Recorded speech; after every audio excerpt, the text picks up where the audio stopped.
Hi friends, welcome to unboxing Kannada. ಇಂದಿನ ದಿನಗಳಲ್ಲಿ ನಾವು ಎಲ್ಲರೂ ಸ್ಮಾರ್ಟ್ಫೋನ್ ಯೂಸ್ ಮಾಡುವಂಥವ್ರು.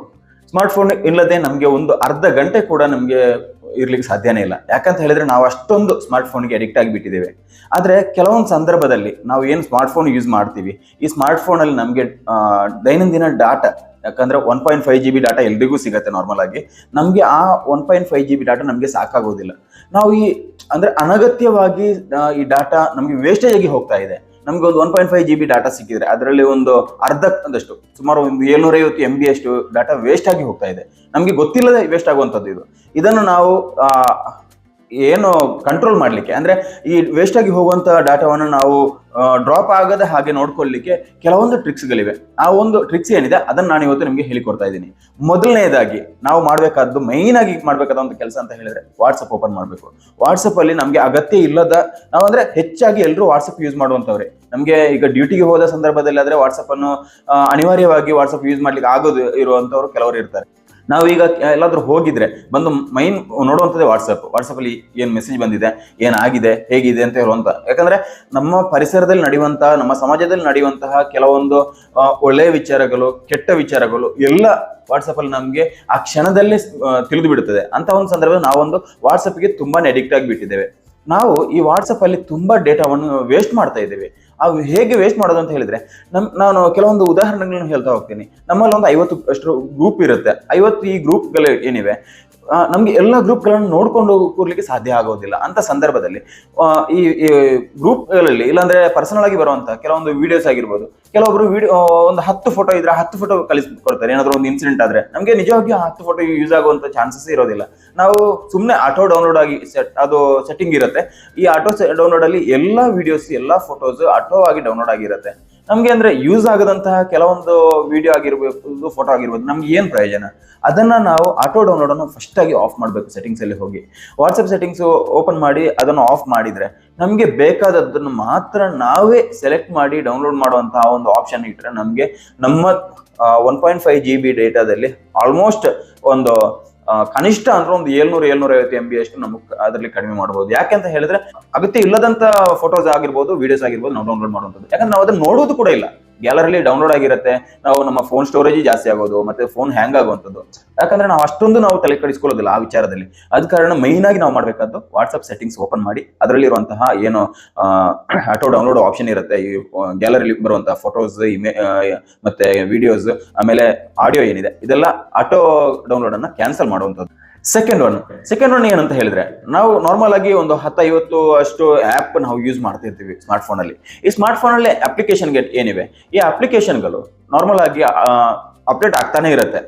ತಿಂಗಳಿಗೆ ಒಂದ್ಸಲ, 2 ತಿಂಗಳಿಗೆ ಒಂದ್ಸಲ ಅಪ್ಲಿಕೇಶನ್ಗಳು ಅಪ್ಡೇಟ್ ಕೊಡ್ಬೇಕಂತ ಹೇಳಿದ್ರೆ ನಮಗೆ ಈ ಡೇಟಾ ವೇಸ್ಟ್ ಆಗುವಂತ ಚಾನ್ಸಸ್ ಇರುತ್ತೆ. ನಾವು ಇದಕ್ಕೆ ಒಂದು ಟ್ರಿಕ್ಸ್ ಅಂತ ಹೇಳುವಂಥದ್ದು, ನಾವು ನಾರ್ಮಲ್ ಆಗಿ ಕೆಲವೊಂದ್ಸಲ ನಾವು ಬಸ್ ಸ್ಟ್ಯಾಂಡ್ ಅಲ್ಲಿ ಇಲ್ಲಾಂದ್ರೆ ರೈಲ್ವೆ ಸ್ಟೇಷನ್ ನಿಯರ್ ಬೈ, ಯಾಕಂದ್ರೆ ದೊಡ್ಡ ದೊಡ್ಡ ಸಿಟಿಗಳಲ್ಲೆಲ್ಲ ನಮ್ಗೆ ರೈಲ್ವೆ ಸ್ಟೇಷನ್ ಅಲ್ಲಿ ಫ್ರೀ ಕೊಟ್ಟಿರ್ತಾರೆ, ಅರ್ಧ ಗಂಟೆ ಫ್ರೀ ವೈಫೈ ಇರುತ್ತೆ.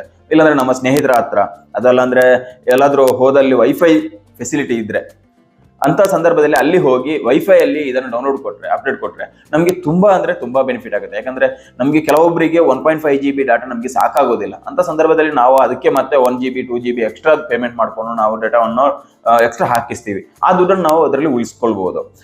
ಇದೇ ರೀತಿ ಇನ್ನೊಂದು ಅಂತ ಹೇಳಿದ್ರೆ ಸಾಫ್ಟ್ವೇರ್ ಅಪ್ಡೇಟ್. ಇವಾಗ ಪ್ರತಿಯೊಂದು ಕಂಪ್ನಿ ಕೂಡ 2 ತಿಂಗಳು 3 ತಿಂಗಳಿಗೆ ಒಂದ್ಸಲ ಸಾಫ್ಟ್ವೇರ್ ಅಪ್ಡೇಟ್ ಅನ್ನು, ಹೊಸ ಅಪ್ಡೇಟ್ ಅನ್ನು ಬಿಡ್ತಾ ಇರುತ್ತೆ. ಬೇರೆ ಬೇರೆ ಕಂಪ್ನಿಗಳು ಬೇರೆ ಬೇರೆ ಮಾಡೆಲ್ಗೆ ಅನುಸಾರವಾಗಿ ಬೇರೆ ಬೇರೆ ಅಪ್ಡೇಟ್ ಗಳನ್ನು ಬಿಡ್ತಾ ಇರುತ್ತೆ. ಇಂಥ ಸಂದರ್ಭದಲ್ಲಿ ನಾವು ಒಂದು ಕನಿಷ್ಠ ಒಂದು 100-200 MB ಇಂದ ಹಿಡಿದು 2 GB 3 GB ವರೆಗೂ ಅದರ ಫೈಲ್ ಸೈಜ್ ಇರುತ್ತೆ. ನಾವು ಏನು ವೈಫೈ ನಮ್ಮ ಫ್ರೆಂಡ್ಸ್ ಹತ್ರ, ಇಲ್ಲಾಂದ್ರೆ ನಾನು ಏನ್ ಹೇಳಿದಾಗೆ ಬಸ್ ಸ್ಟ್ಯಾಂಡ್ ಆಗಿರ್ಬೋದು, ಅಲ್ಲಾಂದ್ರೆ ರೈಲ್ವೆ ಸ್ಟೇಷನ್, ಇಂಥ ದೊಡ್ಡ ದೊಡ್ಡ ಮಾಲ್ಗಳಲ್ಲಿ ಎಲ್ಲ ಫ್ರೀ ವೈಫೈ ಸಿಗುವಂತ ಚಾನ್ಸಸ್ ಇರುತ್ತೆ. ಅಂತ ಸಂದರ್ಭದಲ್ಲಿ ನಾವು ಅದನ್ನ ಯೂಸ್ ಮಾಡಿಕೊಂಡು ನಮ್ಮ ಏನಿದೆ ಈ ಸಾಫ್ಟ್ವೇರ್ ಅಪ್ಡೇಟು, ಮೊಬೈಲ್ನ ಸಾಫ್ಟ್ವೇರ್ ಅಪ್ಡೇಟು, ಮತ್ತೆ ಅಪ್ಲಿಕೇಶನ್ ಅಪ್ಡೇಟು, ಇದನ್ನೆಲ್ಲ ನಾವು ಆ ವೈಫೈ ಅಲ್ಲೇ ಯೂಸ್ ಮಾಡಿದ್ರೆ ನಮಗೆ ಆಲ್ಮೋಸ್ಟ್ ಎಲ್ಲ ಈ ವೇಸ್ಟೇಜ್ ಹೋಗುವಂತ ಕೆಲವೊಂದು ಡೇಟಾವನ್ನೆಲ್ಲ ನಾವು ಯೂಸ್ ಮಾಡ್ಕೊಳ್ಬಹುದು ಅಂತ ನಾನು ಹೇಳ್ತಾ ಇದ್ದೀನಿ. ನಾವು ನಾರ್ಮಲ್ ಆಗಿ ಯೂಟ್ಯೂಬ್ ಅನ್ನು ನೋಡ್ತಾ ಇರ್ತೀವಿ.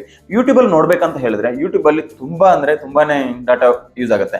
ಅಂತ ಸಂದರ್ಭದಲ್ಲಿ ನಮ್ಗೆ ಕೆಲವೊಂದ್ಸಲ ನಾವು 2 ಗಂಟೆ 3 ಗಂಟೆ ವಿಡಿಯೋಸ್ ಇರುತ್ತೆ, ಕೆಲವೊಂದು ಅರ್ಧ ಗಂಟೆ ವಿಡಿಯೋಸ್ ಇರುತ್ತೆ. ಈ ವಿಡಿಯೋಸ್ ನಾವು ಆಮೇಲೆ ನೋಡ್ಬೇಕಂತ ಅನ್ಕೊಂಡಿರ್ತೀವಿ.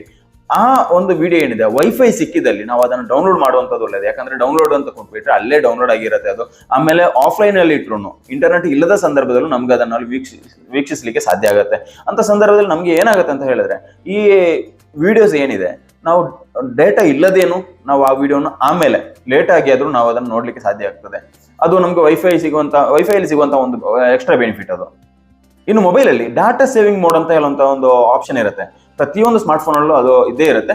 ಅದನ್ನು ನಾವು ಆಫ್ ಮಾಡಿ ಇಟ್ಕೊಂಡ್ರೆ, ಯಾಕಂದ್ರೆ ಡಾಟಾ ಸೇವಿಂಗ್ ಮೋಡ್ ಅದನ್ನು ಆನ್ ಮಾಡಿ ಇಟ್ಕೊಂಡ್ರೆ ನಮಗೆ ಅದರಲ್ಲಿ ಒಂದು ಬೆನಿಫಿಟ್ ಅಂತ ಹೇಳಿದ್ರೆ, ಬ್ಯಾಕ್ ಎಂಡ್ ಅಲ್ಲಿ ಏನು ಅಪ್ಲಿಕೇಶನ್ ವರ್ಕ್ ಆಗ್ತಾ ಇರುತ್ತೆ, ಅದು ಏನು ಡಾಟಾವನ್ನು ಕನ್ಸಂಪ್ಷನ್ ಮಾಡ್ತಾ ಇರುತ್ತೆ, ಅದನ್ನು ತಡೆಗಟ್ಟುವಂತ ಚಾನ್ಸಸ್ ಇರುತ್ತೆ. ಯಾಕಂದ್ರೆ ನಮಗೆ ಈ 1.5 GB ಡಾಟಾದಲ್ಲಿ ಮೊದಲೆಲ್ಲ ನಮ್ಗೆ ಅಷ್ಟೊಂದು ಯೂಸ್ ಆಗ್ತಾನೆ ಇರಲಿಲ್ಲ. ಇವಾಗ ನಾವು ಈ ಮೊಬೈಲ್ ನ ಒಳಗಡೆ, ಯಾಕಂದ್ರೆ ಮನೆಯಲ್ಲಿ ಬೇರೆ ಯಾರಾದ್ರೂ ಬಂದು ಕರೆದ್ರೂ ನಮ್ಗೆ ಗೊತ್ತಾಗೋದಿಲ್ಲ, ಮನೆಗೆ ಯಾರಾದ್ರೂ ನೆಂಟರು ಬಂದ್ರು ನಮ್ಗೆ ಗೊತ್ತಾಗೋದಿಲ್ಲ, ಅಷ್ಟೊಂದು ಅಡಿಕ್ಟ್ ಆಗಿಬಿಟ್ಟಿದೀವಿ. ನಮ್ಗೆ ಒಂದ್ ದಿವಸ ಮೊಬೈಲ್ ಇಲ್ಲ ಅಂದ್ರೂ ನಮ್ಗೆ ಸಾಧ್ಯನೇ ಇಲ್ಲ ಬದುಕೋಕೆ. ಹೊಟ್ಟೆಗೆ ಏನಾದ್ರೂ ತಿಂದಿಲ್ಲ ಅಂದ್ರೂ ಪರವಾಗಿಲ್ಲ, ಬಟ್ ಮೊಬೈಲ್ ಅಂತೂ ಬೇಕೇ ಬೇಕು. ಅಂತ ಸಂದರ್ಭದಲ್ಲಿ ನಮ್ಗೆ ಇದು ಒಂದು ಈ ಡೇಟಾ ಇಂಪಾರ್ಟೆಂಟ್ ಆಗಿರುತ್ತೆ. ಅದನ್ನು ನಾವು ಉಳಿಸ್ಕೊಳ್ಳಿಕ್ಕೆ ಬೇರೆ ಬೇರೆ ಮೆಥಡ್ಗಳ ಮೂಲಕ ನಾವು ಇದನ್ನು ಉಳಿಸ್ಕೊಳ್ಬಹುದು. ಕೊನೆಯದಾಗಿ ಹೇಳ್ಬೇಕಂತ ಹೇಳಿದ್ರೆ, ನಾವು ಈ ಮೊಬೈಲ್ ಅಲ್ಲಿ ಇವಾಗ ದೂರ ಪ್ರಯಾಣ ಮಾಡ್ತಾ ಇರುವಂತ ಸಂದರ್ಭದಲ್ಲಿ ಮೊಬೈಲ್ ಅಲ್ಲಿ ಏನು ಇಂಟರ್ನೆಟ್ ಆನ್ ಇರುತ್ತೆ, ಇಂಟರ್ನೆಟ್ ನಾವು ಆಫ್ ಮಾಡೋದೇ ಇಲ್ಲ. ಕೆಲವರಂತೂ ಮೊಬೈಲ್ ತಗೊಂಡ್ಮೇಲೆ ಇದುವರೆಗೂ ಇಂಟರ್ನೆಟ್ ಆಫ್ ಮಾಡೋದವರು ಎಷ್ಟೋ ಜನ ಇದ್ದಾರೆ.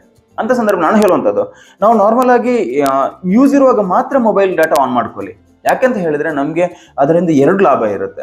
ಒಂದು, ಬ್ಯಾಕ್ ಎಂಡ್ ಅಲ್ಲಿ ಅಪ್ಲಿಕೇಶನ್ಗಳು ಏನಾದ್ರು ವರ್ಕ್ ಆಗ್ತಾ ಇದ್ರೆ ಅದು ಯೂಸ್ ಮಾಡುವಂತ ಡೇಟಾ ಕಡಿಮೆ ಆಗುತ್ತೆ ಒಂದು.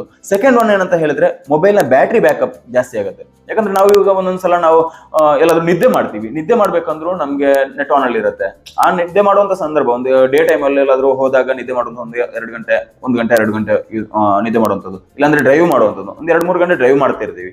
ನಮ್ಗೆ ಆ ಡ್ರೈವಿಂಗ್ ಅಲ್ಲಿ ನಮ್ಗಂತೂ ಮೊಬೈಲ್ ವಾಟ್ಸ್ಆಪ್ ಓಪನ್ ಮಾಡ್ಲಿಕ್ಕೆ ಸಾಧ್ಯನೇ ಆಗೋದಿಲ್ಲ, ಇಲ್ಲಾಂದ್ರೆ ಬೇರೆ ಇಂಟರ್ನೆಟ್ ಯೂಸ್ ಮಾಡ್ಲಿಕ್ಕೆ ಸಾಧ್ಯ ಆಗೋದಿಲ್ಲ. ಅಂತ ಸಂದರ್ಭದಲ್ಲಿ ನಾವು ಇಂಟರ್ನೆಟ್ ಆನ್ ಅಲ್ಲೇ ಇರುತ್ತೆ. ಇಂಟರ್ನೆಟ್ ಆನ್ ಅಲ್ಲಿ ಇದ್ದ ಕೂಡಲೇ ನಮ್ಗೆ ಮೊಬೈಲ್ ನ ಬ್ಯಾಟ್ರಿ ಬ್ಯಾಕಪ್ ಕೂಡ ತುಂಬಾನೇ ಕಡಿಮೆ ಆಗಿರುತ್ತೆ. ಅದನ್ನ ನಾವು ಅವಾಯ್ಡ್ ಮಾಡ್ಬೇಕಂತ ಹೇಳಿದ್ರೆ ಈ ಇಂಟರ್ನೆಟ್ ಅನ್ನು ನಾವು ಇಂಟರ್ನೆಟ್ ಡೇಟಾವನ್ನು ನಾವು ಆಫ್ ಮಾಡಿ ಇಟ್ಕೊಳ್ಳೋದು ಒಳ್ಳೇದು ಅಂತ ನನ್ನ ಅನಿಸಿಕೆ.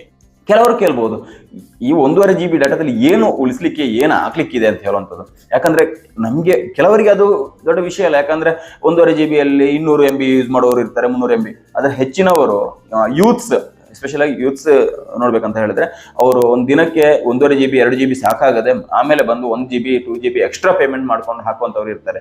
ಅಂತವರಿಗೆ ಈ ಒಂದು ಟ್ರಿಕ್ಸ್ ಅನ್ನು ಫಾಲೋ ಮಾಡ್ಕೊಂಡು ಬಂದ್ರೆ ನಿಮ್ಗೆ ತುಂಬಾ ಅಂದ್ರೆ ತುಂಬಾ ಯೂಸ್ ಆಗುತ್ತೆ. ನೀವು ಬೇಕಾದ್ರೆ ಇನ್ನೊಂದ್ಸಲ ಯೂಸ್ ಮಾಡ್ಕೊಂಡು ನೋಡಿ, ಅವಾಗ ನಿಮ್ಗೆ ಇದರ ಒಂದು ಏನು ಸತ್ಯಾಂಶ ನಿಮ್ಗೆ ತಿಳಿದು ಬರುತ್ತೆ. ಈ ವಿಡಿಯೋ ಇಷ್ಟ ಆದ್ರೆ ನೀವು ಲೈಕ್ ಮಾಡಿ, ಇಷ್ಟ ಆಗಿಲ್ಲ ಅಂದ್ರೆ ಡಿಸ್ಲೈಕ್ ಮಾಡಿ. ಈ ವಿಡಿಯೋವನ್ನು ನಿಮ್ಮ ಫ್ರೆಂಡ್ಸ್ಗೆ ಶೇರ್ ಮಾಡಿ.